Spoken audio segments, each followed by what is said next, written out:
শীতের সন্ধ্যায় তোপসে মাছের পকোড়া হলে কেমন হয়, একেবারে জমে যাবে।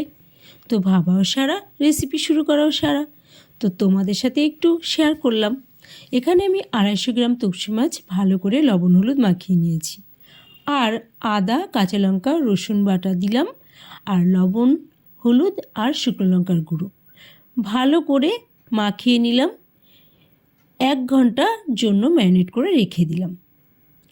আর আরেকটা পাত্রে পরিমাণ মতো চালের গুঁড়ো, পরিমাণ মতো বেসন, লঙ্কার গুঁড়ো, লবণ, হলুদ, সাদা তেল, আর একটু রসুন বাটা, আর ছিল ধনেপাতা কুচো, আর পরিমাণ মতো জল দিয়ে ভালো করে ব্যাটার বানিয়ে নিলাম।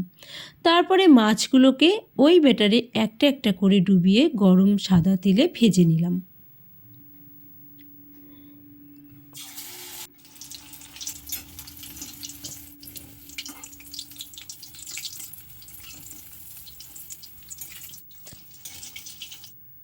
তোমাদের কেমন লাগলো জানিও কিন্তু, আমার কিন্তু বেশ ভালো লেগেছে খেতে।